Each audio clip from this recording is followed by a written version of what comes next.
Graça e paz do Senhor Jesus, muito boa tarde, muito bem-vindos, muito bom estarmos juntos aqui em torno da palavra de Deus.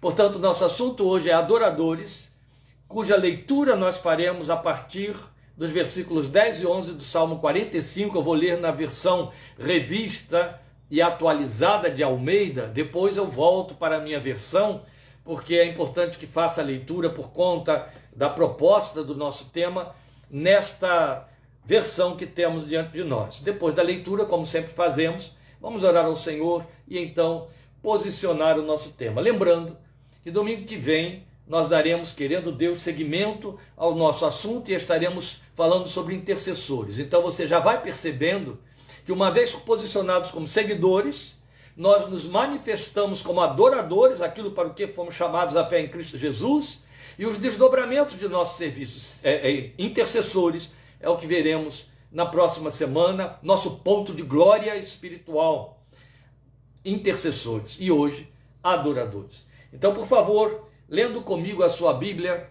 em Salmo 45, versículos 10 e 11, onde o texto da palavra de Deus diz: ouve, filha, vê, dá atenção, esquece o teu povo e a casa de teu pai, então o rei cobiçará a tua formosura, pois ele é o teu Senhor. Inclina-te perante ele.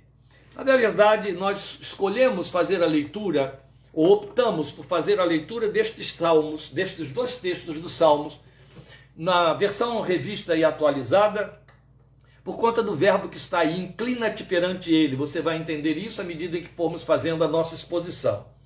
Mas a verdade é que não estaremos trabalhando com o Salmo 45. O Salmo 45, nestes dois versículos, faz um convite à adoração. Inevitavelmente vamos ver essa filha aqui abordada dentro de toda a simbologia que o Salmo 45 tem, como a igreja, eu e você. E este rei, que inclusive na versão revista atualizada está com R maiúscula, ele não é outro a não ser o Rei e Senhor da nossa vida, aquele diante de quem fomos colocados como adoradores ou para adorar. Vamos, portanto, falar com Deus, uma vez lida a sua palavra, e esperar nele que por sua graça o seu Espírito nos comunique o entendimento deste nosso tema e nos posicione dentro da sua proposta, para a qual está chamando a nossa atenção nesta tarde. Vamos falar com Deus. Obrigado, Pai Santo, por tua graça e misericórdia, obrigado por tua fidelidade, obrigado por esta oportunidade tão extraordinária que se renova diante de nós, de nos debruçarmos sobre a tua palavra, e dela declinarmos aquilo que a tua voz nos faz saber, como o teu conselho para o nosso coração e o teu propósito, sublime propósito, pelo qual nos pensaste nos dias da eternidade e transformaste em realidade o teu sonho, nos conquistando por meio de teu Filho Jesus. Garantiste, consumaste a redenção, a garantia de que estaríamos colocados como filhos diante de ti, no momento em que o Filho de Deus entrega-se na cruz do Calvário e se rende para oferecer o sacrifício eterno em nosso lugar, e uma vez ressuscitado dentre os mortos, confirmou a nossa fé e a nossa vitória sobre o pecado, para sermos estabelecidos como filhos de Deus e adoradores dentro da nossa geração. Senhor, diante dos argumentos da tua palavra, nós nos rendemos. Diante dos argumentos da tua palavra, nós queremos nos posicionar. Diante dos argumentos da tua palavra, nós queremos ser achados e aprovados por ti, cumprindo o propósito para o qual nos chamaste.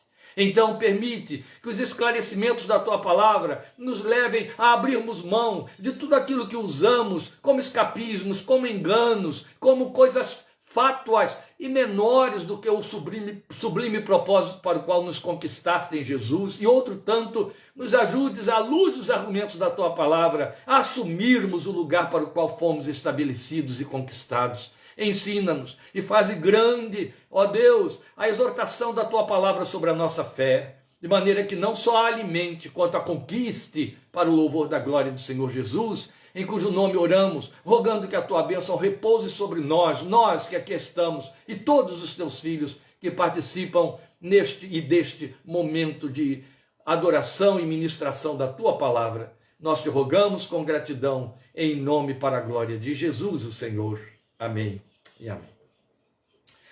Meus queridos irmãos, nós lemos aí então os dois textos do Salmo 45, versículos 10 e 11.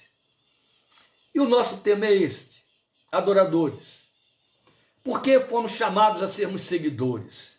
Para ocuparmos o lugar para o qual fomos chamados. Nós fomos chamados para sermos seguidores de Jesus e dar respostas como seguidores. Seguidor não é somente aquele que, haja visto o desafio da palavra de domingo passado, que ela não foi nada leve em termos de desafio, mas conscientização. O evangelho não é um espaço lúdico de brinquedo de fé. É assim que querem transformar a fé em Jesus, porque assim fica mais fácil, inclusive até para seduzir incautos, né? Oferece-se vários shows e espetáculos na fé para que as pessoas se transformem em evangélicos e a gente, através de proselitismo, consiga aumentar o número de adeptos da fé protestante, o que nada acontece e nada se torna verdadeiro no final das contas. O evangelho é um tremendo desafio. O convite a seguir a Jesus é um posicionamento, um repaginar, um transformar do ser humano, criado à imagem e semelhança de Deus, que ele perdeu com a queda e o pecado. E de queda e pecado nós entendemos muito bem. Por mais que nos aprovemos aos nossos próprios olhos, e estamos sempre fazendo isso, o pecado está aí. E mostra contendentes aquilo que não queremos fazer, como Paulo diz em Romanos 7, somos e fazemos. E a verdade é que o evangelho então não entrou para em cima dessa casca grossa de vida decaída, nos tornarmos objetos de bênçãos e cuidados divinos, como se Deus tivesse essa obrigação pelo simples fato de ser Deus. Não. O evangelho entrou na nossa vida para nos transformar em filhos de Deus, restaurados e recriados, então regenerados em Cristo Jesus, para realizarmos boas obras, que ele pensou nelas antes de nos chamar à existência, e entre elas está a posição espiritual que só nós, os filhos redimidos, podemos oferecer. Então, já como ponto de partida do nosso tema, meus amados, atentem para o fato de que, uma vez seguidores, somos chamados a ocupar um lugar que só cabe aos seguidores e esses humanos. Seres humanos, redimidos pelo sangue de Jesus, restaurados à imagem de Deus pelo sangue de Jesus. Lugar de adoradores, lugar de intercessores, lugar de cooperadores de Deus, obreiros da sua seara, e por aí vai. Privilégio muito grande, mas é evidente que a partir do momento em que falamos sobre seguidores e agora falaremos em adoradores e, querendo Deus, falaremos sobre intercessores, estamos falando de serviço, de liturgia, de oferecer em lugar de receber.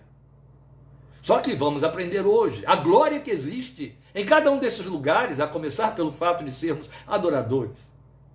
Antes de abordar os pontos necessários desse tema, eu quero que você raciocine aqui comigo. Por que Deus requer adoração? É evidente que o ser humano, em todas as épocas e em todos os lugares, ele tem uma tendência a se voltar para um ser superior a ele e o idealiza. Foi isso que o evangelho interceptou e impediu. Deus se revelou a si mesmo.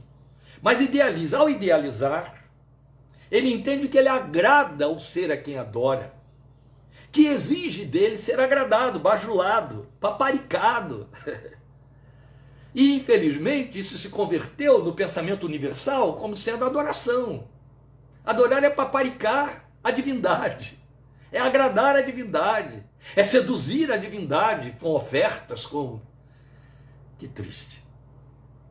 Bem, isso pode ser verdadeiro a qualquer divindade, menos ao único e verdadeiro Deus, que é perfeito, moralmente perfeito, e não precisa de nada disso. Foi ele quem disse através de salmista: eu não preciso de teus sacrifícios, de teus bodes, de tuas ovelhas, de tuas oferendas. Meu é o mundo e tudo que nele há. Eu não preciso que me deem nada, tudo é meu. Foi eu que criei. Oh, meus queridos, então, por que Deus vai requerer adoração? Bem, não é no nível em que as divindades requerem, ou pelo menos os idealizadores delas inventaram. Deus não precisa de bajulação e nem ser paparicado. Ele nos coloca como adoradores a nosso favor. Quando você se posiciona como adorador de Deus, você está usufruindo coisas que só no lugar de um adorador você pode usufruir. Foi pensando em mim, pensando em você, e Deus nos chamou para sermos adoradores. Vamos aprender isso aqui.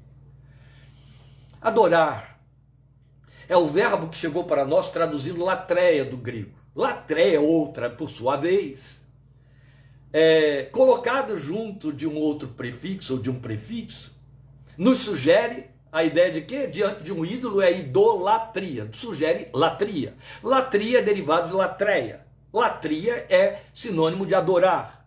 Se você coloca junto de um ídolo, vai ficar sendo idolatria, mas também tem filholatria, mãe-latria, paterlatria, cônjuge-latria,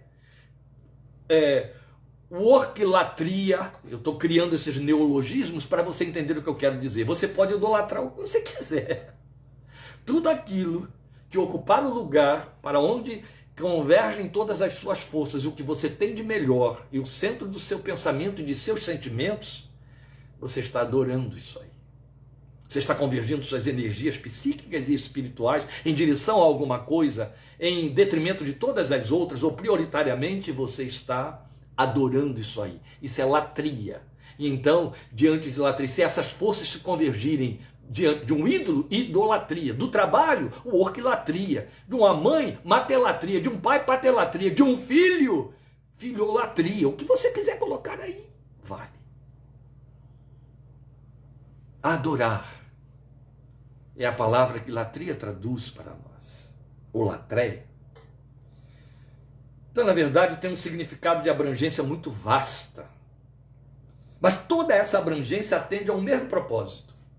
Prestar honra. Por isso fizemos questão da leitura do Salmo 45, 10 e 11, na versão revista atualizada. Prestar honra, admirar, venerar e inclinar-se diante de. Que é, na verdade, o gestual que acompanha aquilo que se subentende ou que está sendo mobilizado no interior. Entende? É a externalização do que o interior sente. Eu me inclino, eu presto homenagem, eu presto honra, eu adoro. Então nós aprendemos. Eu estou dizendo nós aprendemos é porque temos ouvido isso, especialmente do missionário Leandro, que na língua árabe, adorar tem um sentido equivalente a beijar a mão. Entende? O significado de adorar entre os árabes, ou na língua árabe, seria beijar a mão. E aí é evidente com aquela devida inclinação, a inclinação apropriada do dorso nessa direção. Não é? Então eu me inclino diante da mão de alguém a mim estendida para beijar essa mão. Isso representa adoração dentro da língua. Daí as ideias correspondentes. Quais são elas? Eu já citei, vou repetir aqui. Prestar honra, admirar. Admirar. E admirar é ponto central no significado de adoração que a Bíblia verte para nós, em termos de realidade, em termos de praxis. Admirar. Só adora quem admira. E aí, em decorrência disso, inclinar-se, prostrar-se. Os judeus do Antigo Testamento cumpriam isso de forma tão literal que realmente, para atos de adoração, eles se prostravam. Ou eles se ajoelhavam. Então, esse prostrar, ou essa prostração física, genuflexão, palavra complicada do nosso português antigo. Quando eu digo antigo, é de 2 décadas atrás, viu, gente? Ficou antigo. Depois do advento WhatsApp, Instagram, Facebook, essas comunicações monossilábicas e feitas através de siglas, as palavras belas, ricas e profundas da nossa língua se pulverizaram, foram substituídas por coisas que nem gírias são. A gíria ficou tendo até mais dignidade do que existe por aí. Então, perdemos o sentido de genuflexão. Se falar hoje para alguém sobre genuflexão, vai dizer que idioma é isso, o que significa. Então, e eu tenho certeza que 90% dos que estão me ouvindo já estão perguntando, o que é isso? Não estou tirando isso. Genuflexão é ajoelhar-se, é dobrar-se. Então, na verdade, o gestual acompanha esse admirar, entende? Como faziam os judeus. Tanto é que você vai encontrar, quando a Bíblia fala daqueles 3 reis que foram se apresentar diante de Jesus, ou 3 magos, que eles prostrados o adoraram. Os judeus se prostravam para adorar. Então, desde a genuflexão, desde o ajoelhar-se, até o deitar-se ao chão também. E também, né, você vai ver isso, por exemplo, em Elias, profeta, na hora de orar, colocar a cabeça entre os joelhos. E eram gestuais que, inclusive, Jesus, o Senhor, cumpria, atendia, colocava a cabeça entre os joelhos, prostrava-se em adoração diante do Pai. Tão bonito, né? É bonito. Mas hoje nós, como igreja, hoje nós, os evangélicos que fizeram aí adaptações, readaptações de toda a terminologia da Bíblia, nós amplificamos e ao mesmo tempo reduzimos o sentido de adorar. Amplificamos, e na medida em que amplificamos, reduzimos, porque fomos pulverizando. É isso que eu chamo de amplificar. O sentido de adorar, porque fomos substituindo por suas evoluções. Então, pelas evoluções da amplificação, nós atingimos, substituímos a própria proposta, de forma que louvar, que faz parte do adorar, passou a substituir e a constituir, e quase que com exclusividade, se não com exclusividade, o único gestual litúrgico de adorar, acompanhado de todas as formas: bater palma, levantar as mãos, fazer assim, que é quase simbólico entre os evangélicos. Toda essa liturgia que movimenta, que leva o corpo a participar junto, os judeus também usavam muito disso, se chama louvar, mas hoje é traduzido por adorar. Vamos adorar, gente! Aí todo mundo começa a cantar. Vamos adorar, gente! Aí levanta a mão. Vamos adorar o Cordeiro! Todo mundo bate palma. Está fazendo parte, mas não substitui. Entende? Se adorar for louvar, e somente louvar, acho que Deus vai dizer assim: não, vamos mudar de ideia. Eu prefiro dispensar isso aí. Mas louvar compõe o adorar. Ou então, em outras palavras, adorar serve-se do louvar para que aconteça. Adoradores também são louvadores. Mas nem sempre louvadores são adoradores, porque nem sempre louvar representa adorar, de jeito nenhum. Mas à luz das Escrituras, a adoração só corre em direção a Deus, ou só pode correr em direção a Deus. Acho que isso aqui ficou claro quando eu comecei a trabalhar aí com latria, tá certo? Acho que você já entendeu. Então ele não permite que ela corra em direção a nenhum outro, nem a qualquer das suas criaturas ou de suas obras em geral.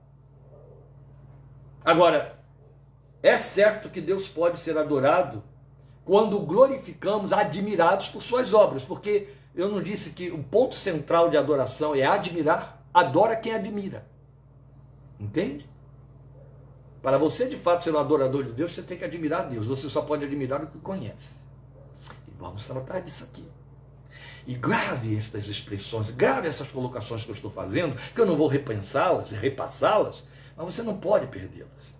Elas são importantes para que a nossa palestra de hoje aqui tenha todo proveito nesse tempo que você está dedicando para ouvir aí. Então, na verdade, como estamos dizendo aqui,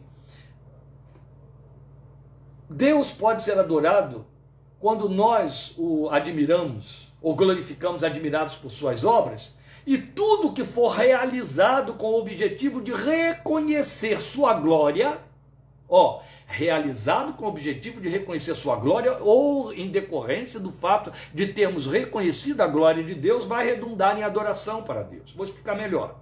Porque isso vai incluir o quê? Começando por louvar, mas também orar, pregar, exercer misericórdia, que são as liturgias, contemplar, que é cada vez em mais intenso desuso na nossa geração, uma disciplina espiritual que era muito própria dos cristãos dos primórdios da fé e da própria fé protestante, ou do movimento protestante.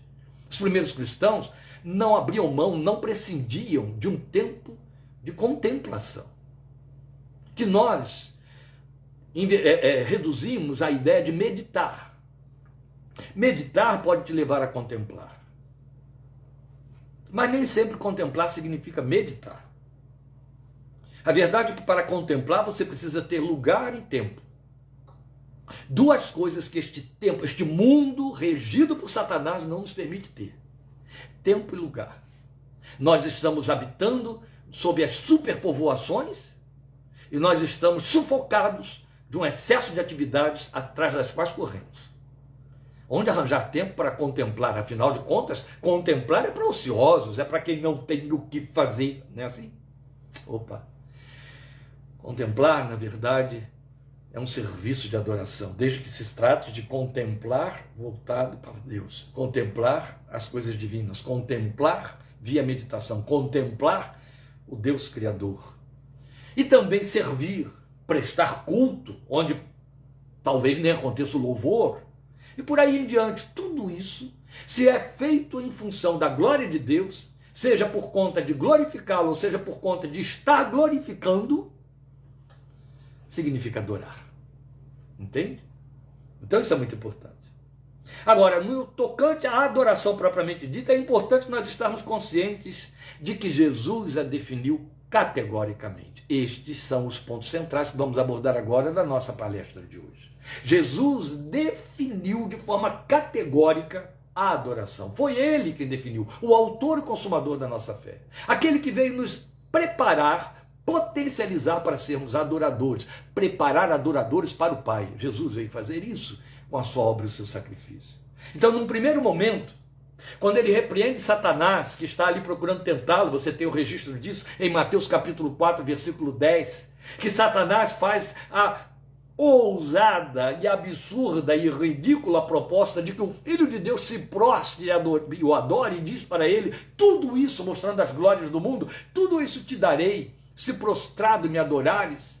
O Senhor Jesus, citando Deuteronômio 6,13, diz para ele, adore o Senhor, o seu Deus, e só a ele preste culto. Isso aí em Deuteronômio 6,13 estaria assim, temam o Senhor, o seu Deus, e só a ele prestem culto. Ele diz para Satanás, para trás de mim, Satanás, arreda-te, somente ao Senhor teu Deus adorarás, e só a ele prestarás culto. O que Jesus está dizendo é, eu só tenho compromisso de adorar um, de todos nós, e é o Senhor nosso Deus. Só a ele prestamos culto. Queridos irmãos, vocês sabem muito bem que nós não prestamos culto só ao nosso Deus. Existem muitas formas de prestar culto. Quando nós estamos exaltando os homens e as suas obras, e especialmente quando isso transforma esses homens e obras em ícones que nos seduzem, ao mesmo tempo que nós os idolatramos, nós lhes prestamos culto. Isso é sério. Então, no primeiro momento, Jesus define categoricamente a adoração quando ele diz isso. Só o Senhor teu Deus adorarás e só a ele prestarás culto. E num segundo momento, que é clássico, é o estabelecimento de uma doutrina na fé cristã central, em João 4, especialmente a partir dos versículos 22, naquele diálogo dele com a mulher samaritana, ele estabelece um ponto doutrinário de fundamental importância, do qual emerge todo, e tem que emergir todo o conceito e ideia que podemos ter do significado de adoração e de nosso lugar como adoradores. Então, até você poderia dizer para mim, meu pastor, então por que você não pegou como texto de abertura João 4, de 22 a 24, em vez de ir para Salmo 45, 10 e 11, porque eu queria que no Salmo 45, 10 e 11, você entendesse que é uma ordem dada à igreja, o teu rei está diante de você, e ele quer que você se incline diante dele, e que o sirva em todos os seus caminhos. Isso fundamenta muito o significado de adoração. Pois bem, vamos observar então o que Jesus disse para a mulher samaritana, conforme João registrou para nós, capítulo 4 do seu evangelho, versículos 23 e 24. Começando aí da segunda metade do versículo 23. Os verdadeiros adoradores adorarão o Pai em espírito e em verdade. São estes os adoradores que o Pai procura. Eu não fui ao texto de João 4 propriamente dito, porque não me interessa pregar sobre a discussão de Jesus com a mulher samaritana. Quero apenas lembrar a você que Jesus está respondendo uma questão que com sinceridade e como religiosa no meio do seu povo ela levantou. Ela chega para ele e diz, nossos pais dizem que é aqui no Monte Gerizim que Deus tem que ser adorado e vocês judeus dizem que é lá em Jerusalém. Ela estava fazendo perguntas sinceras. O que ela estava querendo saber é quem está com a verdade, quem está dizendo a verdade. Os nossos pais samaritanos ou seus pais judeus? Estes dizem aqui em Gerizim que Deus será adorado e é adorado. E os de vocês dizem é ali em Jerusalém, no templo, que Deus deve ser adorado. Aí Jesus lhe dá a magna resposta que define todas as coisas. Mulher, a hora vem, já chegou, em que, aí entra o que nós citamos, os verdadeiros adoradores adorarão o Pai em espírito e em verdade. Graças a Deus.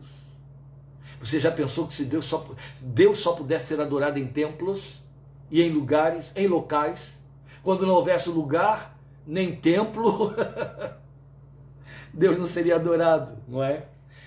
Pois não se espante.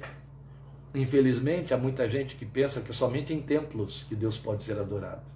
E só o adoram quando vão ao templo, ou pelo menos acham que estão adorando quando vão lá. Mas Jesus continua e diz para ela, Deus é Espírito. Ele falou, Pai, volta para Deus. Deus é Espírito.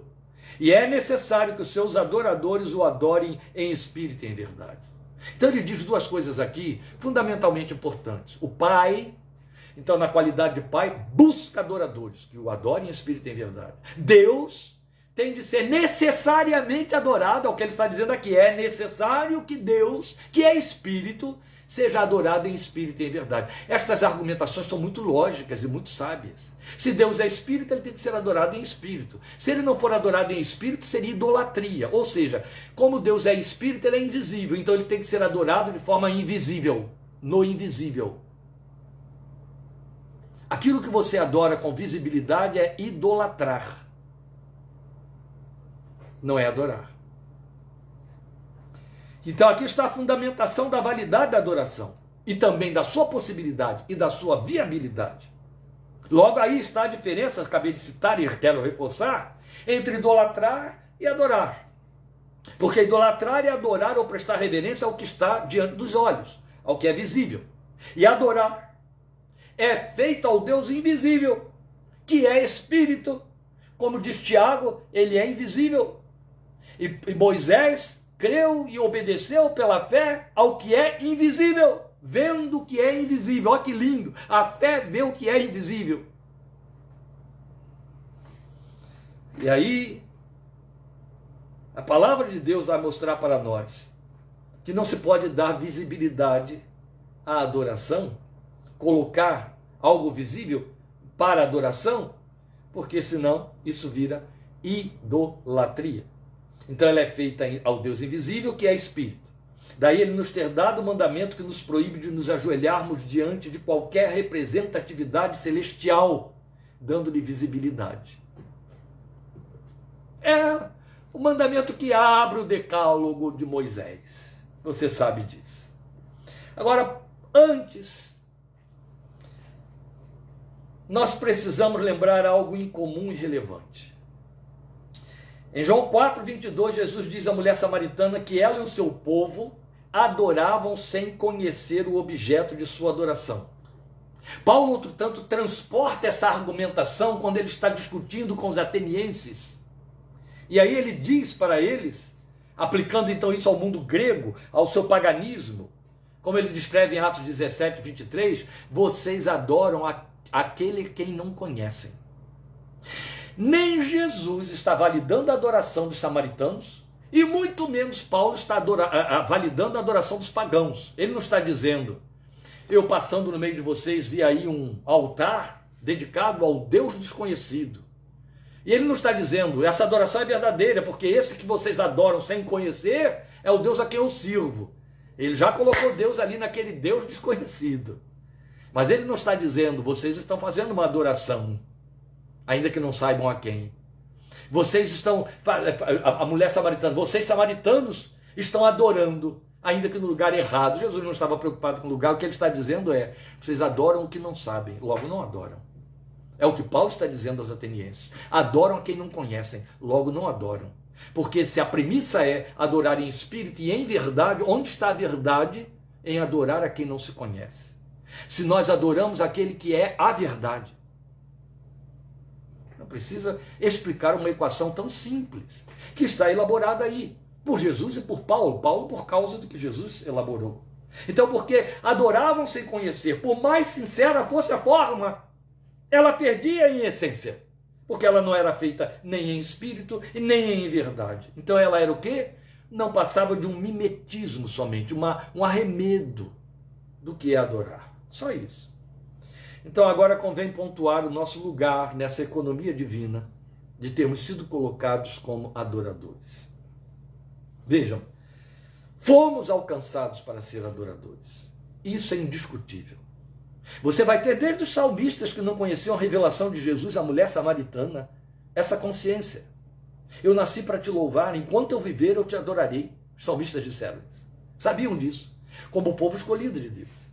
Então quando Jesus vem e faz o seu argumento para a mulher samaritana, ele sedimenta essa verdade.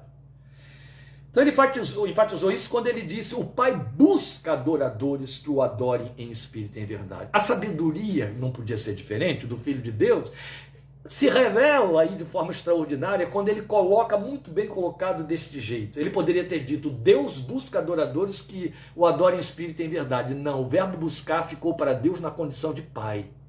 Ah, que lindo que é.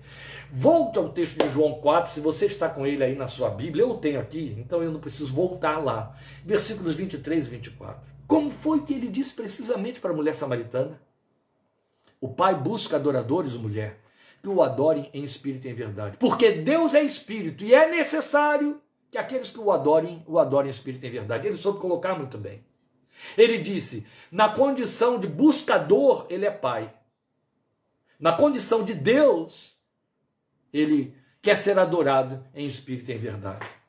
Mas para buscar, ele se posiciona como Pai.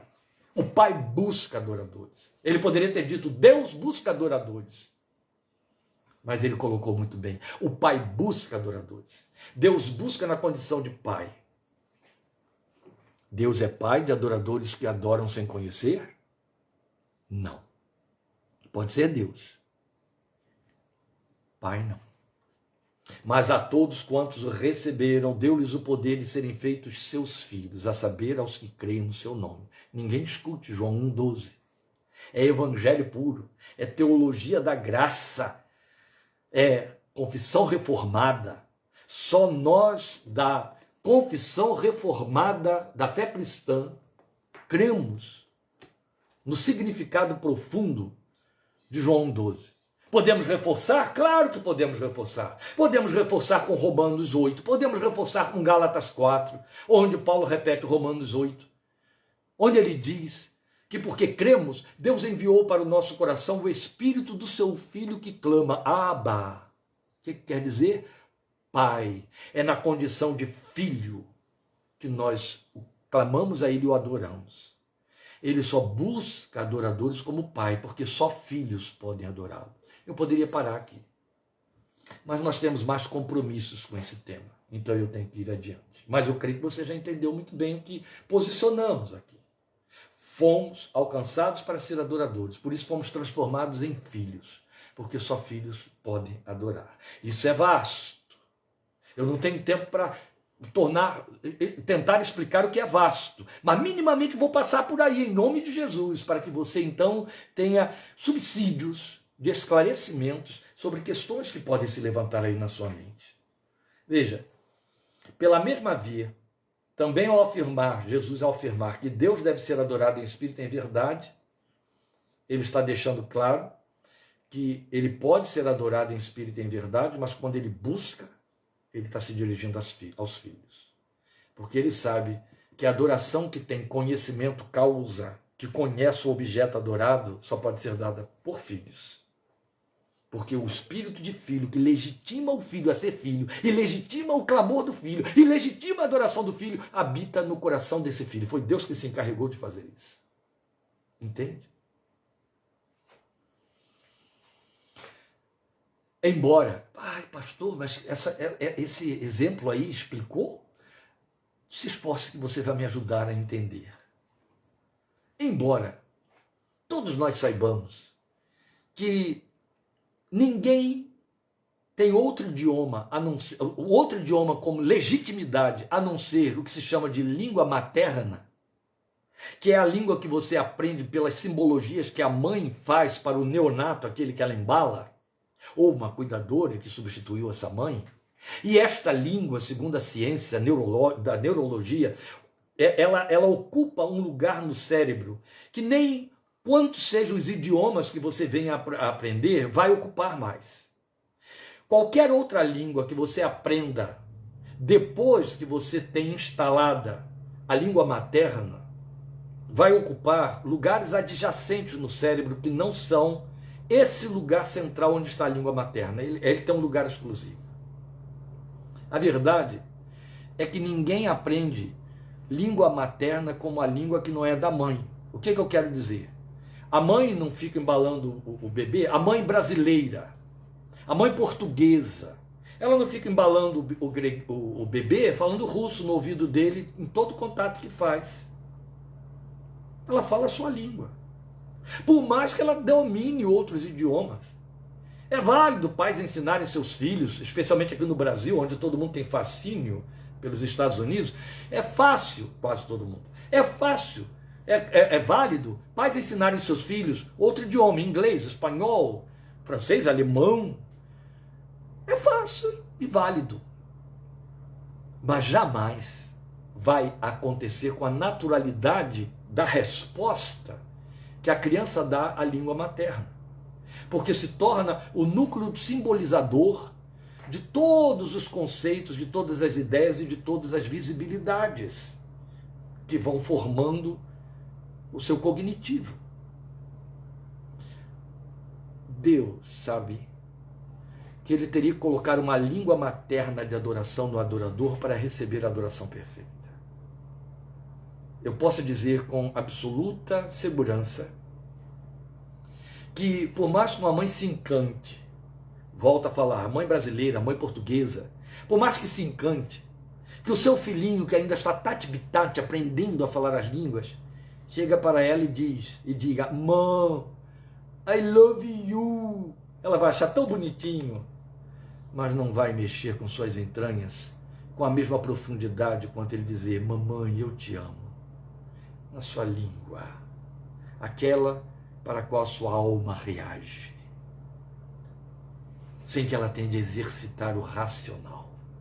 Todo idioma você tem que exercitar o racional. Entende? Deus se assegurou de ter adoradores verdadeiros, botando a língua materna dentro deles, ou seja, o Espírito que está lá dentro volta-se para o Pai e diz, Abba. Sabe? É muito diferente de eu ouvir uma filha chegar e dizer, Dad, I love you. Mas quando ela chega e diz, pai, eu te amo. Ixi. Então você pode dizer 50 mil coisas diferentes para Deus. O Espírito que está aí dentro está chegando para ele dizendo, Abba, papai. Ele quer ouvir o perfeito louvor. Ele quer ouvir o perfeito louvor. Aleluia. Pois bem, em desdobramentos, o que emerge daí?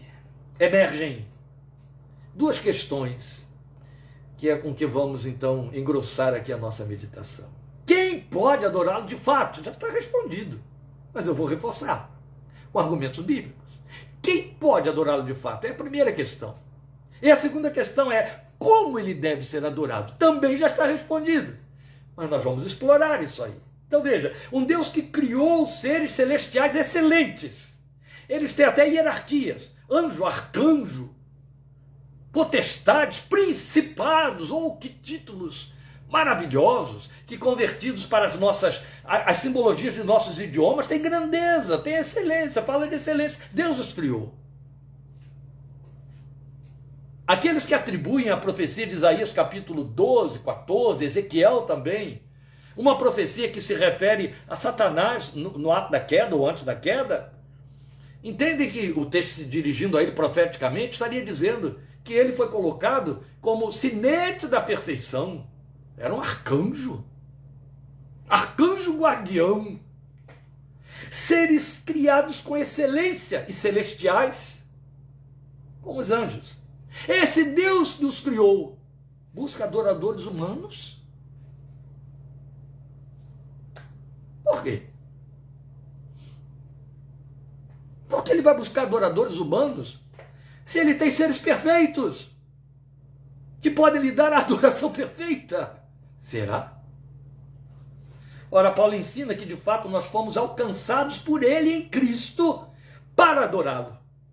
E aí eu vou repassar com você, se você passeou comigo semanas e semanas nas Minutas da Fé, que retomaremos em nome de Jesus dia 14 de setembro, Minuta da Fé, estudando Tessalonicenses, guarda aí. Se você passeou comigo semana após semana, mês após mês, estudando Efésios, você vai achar que eu estou chovendo em terra molhada, não é? Mas, na verdade, nunca é demais. E se você não passeou comigo em Efésios, E ainda mais, se você tem pouca acessibilidade à leitura da palavra de Deus, então é muito pertinente que eu faça você voltar lá agora.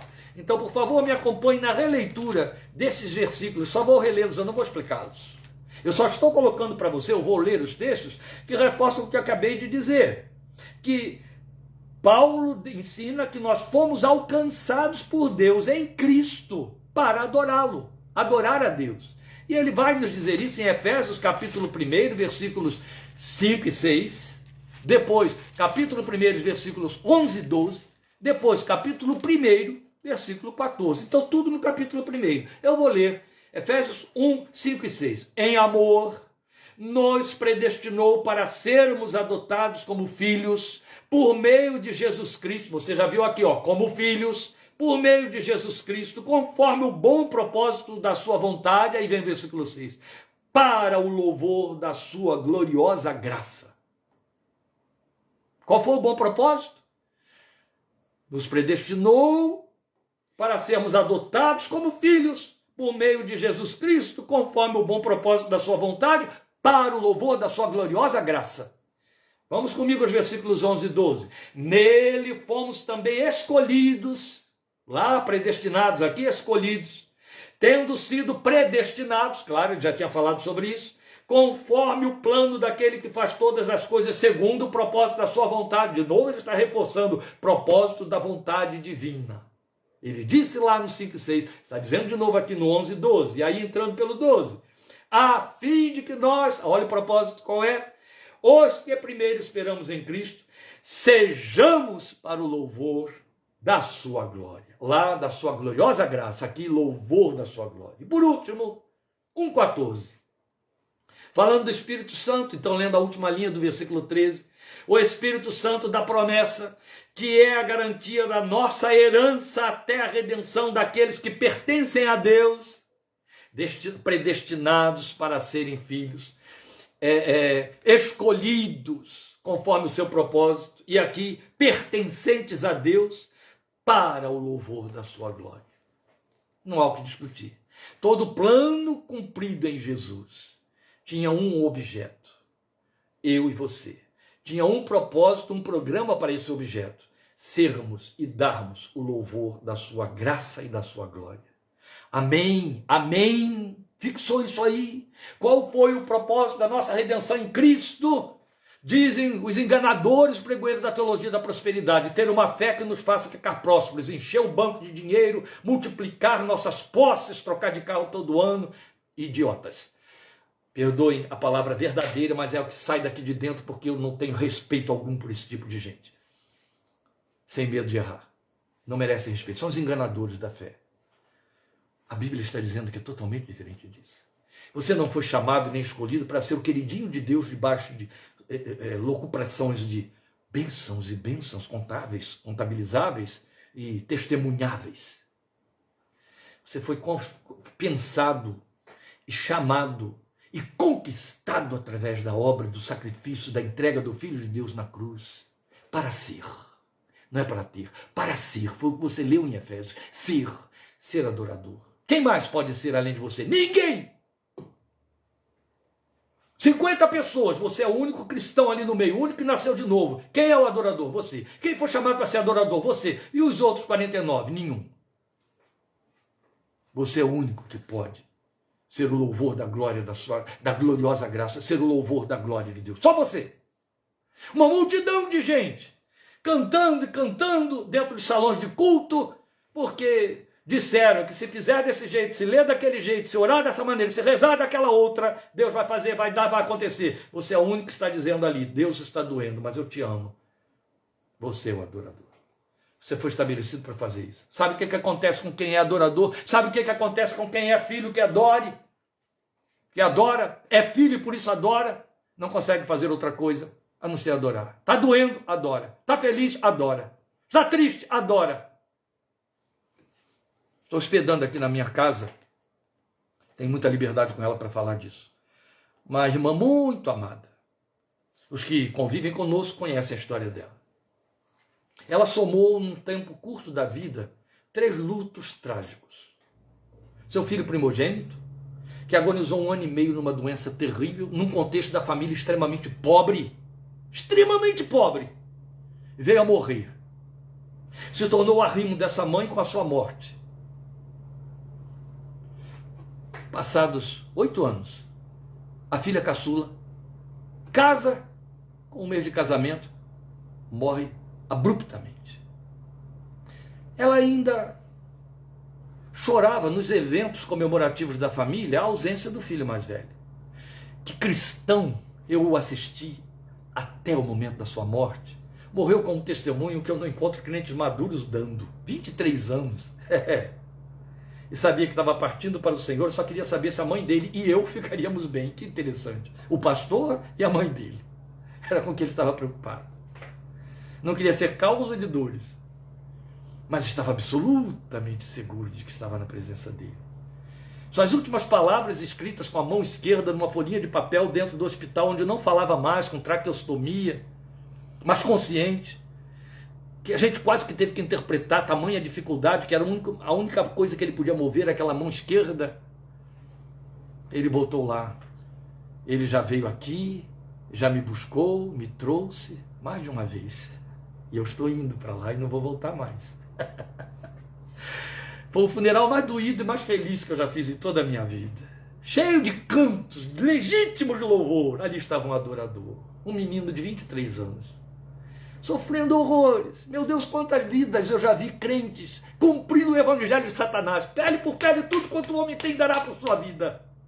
Esse menino foi visitado por uma enxurrada de falsos irmãos, falsos obreiros, como Paulo disse, que entupiam os ouvidos dessa mãe e dele também. Declara a sua cura, rejeita.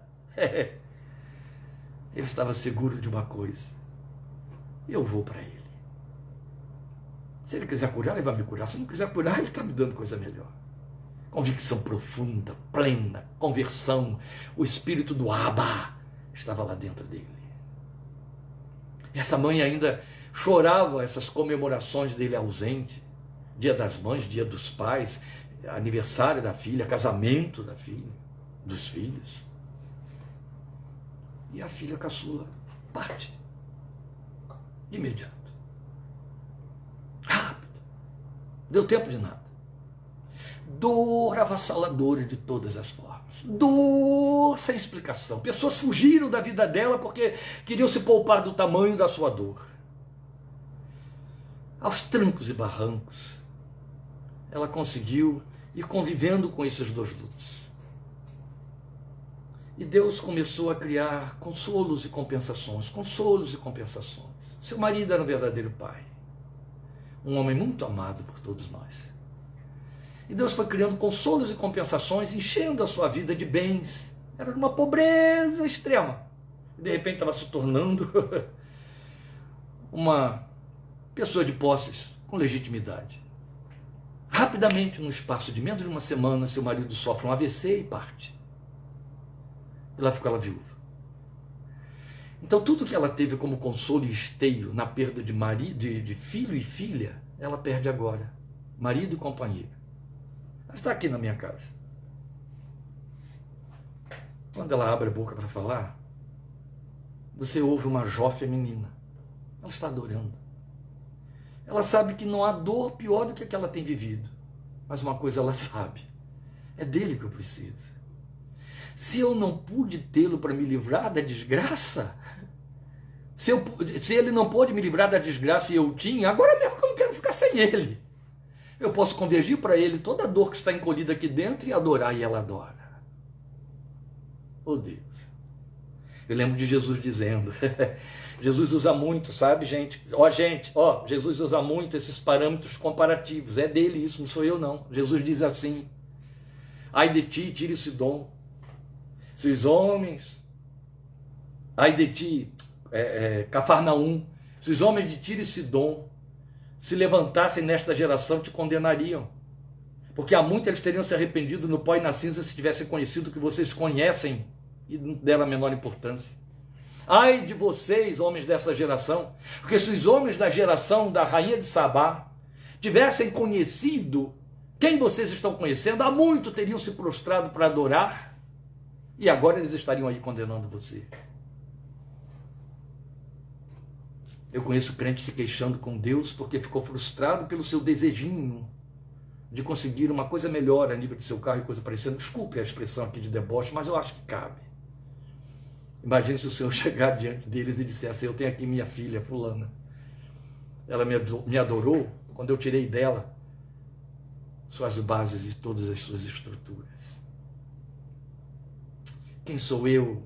Quem é você para pretender que não sejamos, e há muita honra nisso, objetos de disputa espiritual, como foi Jó? Como está sendo essa querida irmã, essa mulher que está aqui dentro da minha casa, a poucos metros daqui do lugar onde estamos falando. Disputa espiritual.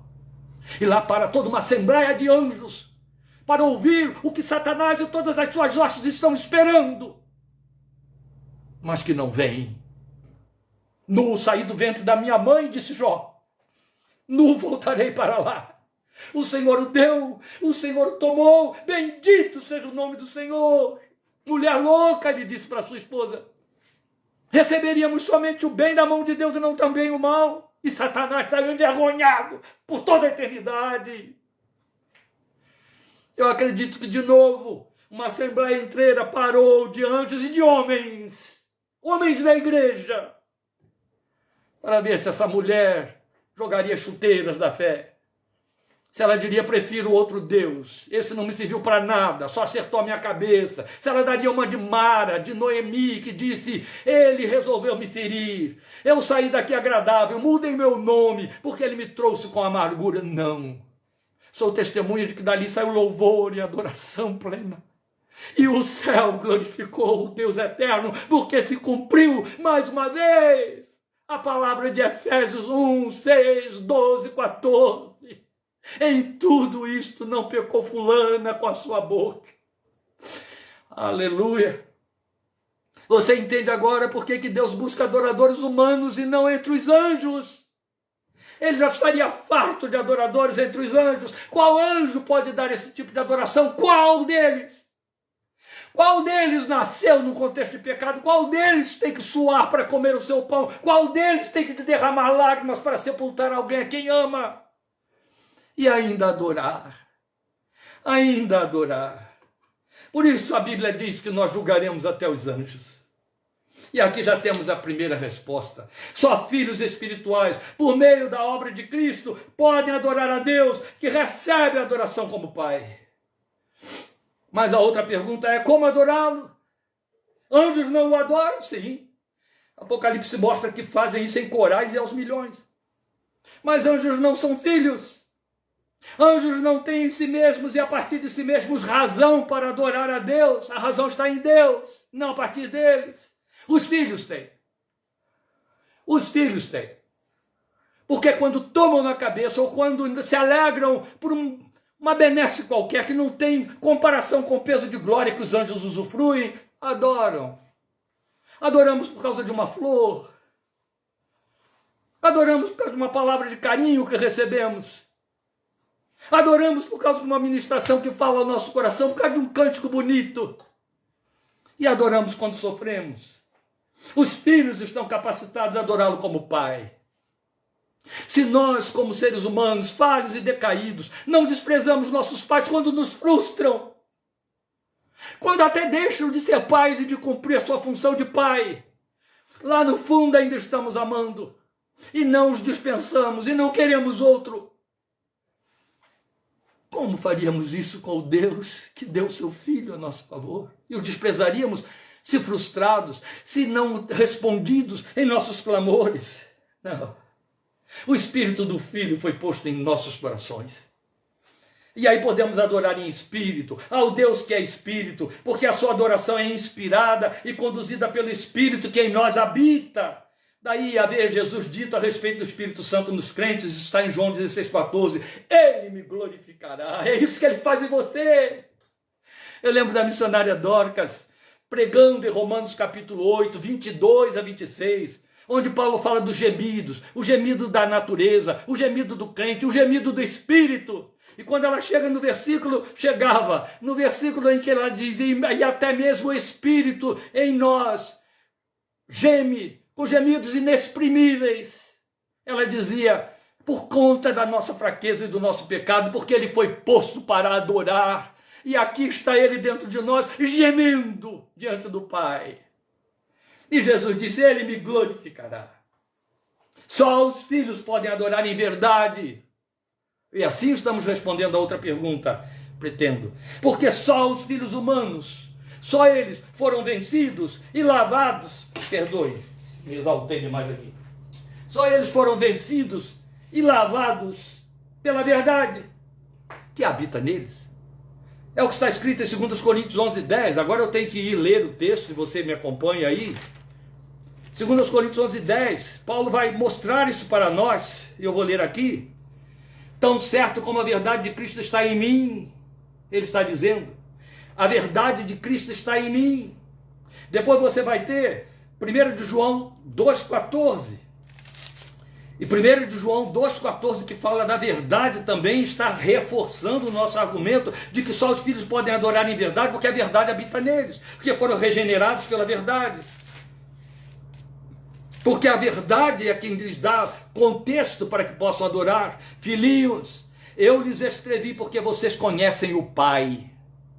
Pai, eu lhes escrevi porque vocês conhecem aquele que é desde o princípio. Jovens, eu lhes escrevi porque vocês são fortes e em vocês a palavra de Deus permanece e vocês venceram o maligno. Adoramos em verdade porque a verdade habita em nós. Adoramos em verdade porque não podemos adorar contra a verdade. Não podemos dar uma adoração que contraria a verdade. E logo, eu adoro em espírito e em verdade, porque Deus é espírito e o espírito habita dentro de mim. E adoro em verdade porque a palavra habita em mim. A palavra que já me lavou. É a linguagem de Jesus na sua oração em João 17, versículos 14 e 17. Pai, eu lhes fiz conhecer a tua verdade. Santifica-os na verdade. A tua palavra é a verdade. Ela está aqui dentro de mim. Só filhos então podem adorar em espírito e em verdade. Só filhos têm o espírito. Só filhos têm a verdade morando dentro deles. Só filhos falam uma fé que emerge da verdade, que está de acordo com a verdade. Só filhos dão a Deus o idioma que Deus quer ouvir na adoração. Entende? Só filhos falam o Abba. Só filhos falam conforme a palavra proclama. Deus não aceita outra palavra. É a sua palavra, é o seu filho. Por isso, só os filhos podem adorar em espírito e em verdade. Isso traduz a adoração que exalta as Escrituras, que jamais contraria as Escrituras, que corre sempre segundo os critérios da Escritura, porque não adoram movidos por seu imaginário passional. Não é isso? Quando as bagunças, com o nome de poder, começaram a acontecer entre algumas igrejas do Rio. Havia uma igreja muito grande do Rio de Janeiro que fazia vigílias todas as sextas-feiras e deixava aqueles jovens conduzirem aquele período do louvor da vigília com todas as euforias e histerias que as emoções determinavam. Havia um determinado momento, eles todos ficavam deitados em esteiras pelo chão. Havia um determinado momento em que os condutores do louvor diziam, pegue sua vassoura, e agora diga, vassoura, louve ao Senhor, pegue sua esteira, e agora diga, esteira, louve ao Senhor. Eu volto a dizer, os filhos não adoram movidos por seu imaginário passional. De jeito nenhum. Mas há ainda um outro aspecto significativo quanto a filhos adorarem o Pai em espírito e em verdade. E aí entra a associação dos dois conceitos. Filhos que adoram o Pai em espírito e em verdade. Porque os filhos experimentaram transformação, regeneração, ou seja, foram nascidos de novo, perdão, resgate. Isso é que torna a adoração perfeita. Ela é fruto do que você vive. E o que é que você vive? Perdão. Condenado, banido, esquecido, sem direito a nada. Foi resgatado, foi elevado a um lugar de príncipe espiritual. Aleluia. Foi sublimado da sua situação de mera criatura a filho e filho de Deus. Aleluia. É a isso que Paulo nos remonta quando ele cita os textos que já lemos aqui de Efésios 1, 6, 12, 14. É isso. Só homens e mulheres redimidos podem dar a Deus uma adoração que é fruto de uma obra que foi neles realizada em espírito e em verdade. Pelo espírito e pela verdade. São frutos do espírito e da verdade. Eu creio que isso já ficou claro aqui. Então adoram não porque estão glorificados, mas porque estão ainda no mundo decaído, e é isso que faz uma distância abissal entre nós e os anjos como adoradores. Eles habitam o mundo glorificado, nós habitamos o mundo decaído, e ainda assim adoramos. Glória a Deus. E aí podemos alçar voo na fé e na esperança para adorar aquele a quem não vendo, amamos. Os anjos contemplam a face de Deus. Deus não negocia isso. Foi João quem disse isso. Aquele a quem não vendo, amamos. Por isso que Moisés ficou firme, porque viu o que era invisível. Entende? Adoramos a quem não vemos. Não nos curvamos diante do que os nossos olhos podem contemplar para dizer, oh, é a memória de Deus que está ali. Não, não, não, não, não. Deus requer a adoração desses que não vendo o amam. Porque, e aí que eu respondo aquilo com que comecei tudo, e aí encerro, porque já passou o nosso tempo. Mas ele requer a nossa adoração, não porque ele queira ser paparicado, bajulado, não porque ele se compara às divindades que são seduzidas pelos seus adoradores, coisa tonta, idiota, mas existe, infelizmente, aos borbotões, aos bilhões. Só na Índia tem 33 milhões dessas divindades. Imagine a quantidade de adoradores que elas têm. Oh, meus amados. Deus requer a nossa adoração porque sabe que esta é a via que nos elevam dos baixios da vida e da terra até o céu. Sublimam nossas depressões. Antidepressivo nenhum dá isso, terapia nenhuma dá isso. A adoração dá. Olha o exemplo que eu acabei de citar aí para você. A adoração te levanta. A adoração te tira do inferno, dos baixinhos, da queda do mundo, para os páramos da presença de Deus. Te eleva para o céu, faz a sua mente, seu coração se voltar para o céu. A adoração abre um sem número de funções neuronais que gratificam, que trazem ternura, que trazem consolo. Na adoração você encontra consolação, gratificação, presença, e na presença de Deus a abundância de alegria, a cura, a saúde, a prazer. É onde Pedro diz que nós oferecemos sacrifícios espirituais agradáveis a Deus. Nossa adoração é e sempre será fruto de sacrifício, sacrifício suave e agradável a Deus, sacrifício espiritual. 1 de Pedro 2,5. Por isso a adoração é em espírito e em verdade, porque ela flui de dentro da nossa vida temporal. Então ela não é barganha, ela é gratidão, ela é culto. Anjos não podem nos superar nesta missão. Fomos estabelecidos para adorar. Deus te chamou para adorar. É isso. Também, adorar em espírito e em verdade tem a ver com a nossa afinidade com a eternidade. Nós o contemplamos e o admiramos porque ele é eterno. E a Bíblia diz que Deus botou o anseio pela eternidade no coração do homem. Então, quando esse homem, na condição de filho, encontra-se com o dono da eternidade, ele o admira e o adora. Aleluia. Olhe comigo. Gratidão, Pai. Gratidão por ser adorador no meio de uma geração de murmuradores, de queixosos, de lamurientos e de pedintes.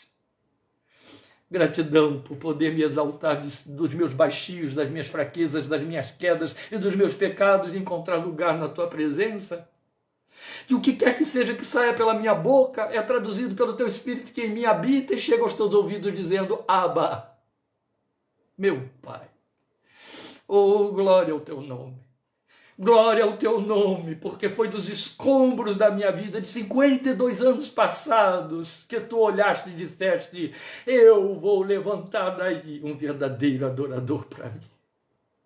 Quantas vezes eu não sei, nenhum de teus filhos sabe. O Senhor deteve a agenda do céu para dizer, parem agora e vejam meu servo Kleber, vejam minha serva Lucimeire, veja meu servo Antônio, meu servo José, minha serva Maria. Veja, eu não tenho outro que me adore como ele ou como ela, porque a despeito de tudo que lhes está ocorrendo e do contexto no qual vivem, levantam os olhos para mim e me chamam de Pai. Oh, glória ao teu nome. Tu garantiste isso colocando o teu Espírito dentro de nós. Oh, privilégio insuperável, não quero dar-la a anjo nenhum. É meu e para ti. Glória ao teu nome. Oh, levanta no meio desta geração filhos, seguidores que se coloquem gratos para serem adoradores por causa do lugar para o qual nos chamaste. Nenhuma bênção, Senhor, nenhuma resposta de oração, nenhuma coisa que chamamos de graça pode superar o simples fato de sermos teus filhos e termos tua companhia, tua assistência e a garantia de que somos teus para sempre por meio de Jesus. E um dia, o quanto ansiamos por este dia, cercados de milhares em intensa alegria, como diz Hebreus capítulo 12, nós nos curvaremos diante de ti no trono, depositaremos diante de ti tudo que trouxermos, para te dizer: só a ti, ao Cordeiro que está no trono, seja a glória, a honra, o louvor, hoje e para sempre. Aleluia. Te adoramos, em nome de Jesus. Amém. Deus te abençoe. Obrigado por sua companhia. Estejamos juntos domingo, pensando nesse lugar de intercessores, também para o qual Ele nos chamou. Senhor te abençoe e te fortaleça. Pela graça de Cristo Jesus. Agora eu coloco o óculos natural. Eu estava com não natural, mas era o único que eu podia usar para poder ministrar a vocês, por isso muito grande, saltou aqui. E aí nos despedimos, esperando que você esteja conosco domingo que vem. E lembrando, anote na sua agenda, dia 14 de setembro, querendo Deus, 8h30 da noite, quinta-feira, retomaremos nossos Minutas da Fé, estudando 1 aos Tessalonicenses. Já comece a ir lendo 1 aos Tessalonicenses, se familiarizando melhor com o texto, para as nossas abordagens a partir do dia 14 de setembro. Amém? Deus te abençoe, te fortaleça e até o próximo domingo, em nome do Senhor Jesus. Grande abraço. Amém.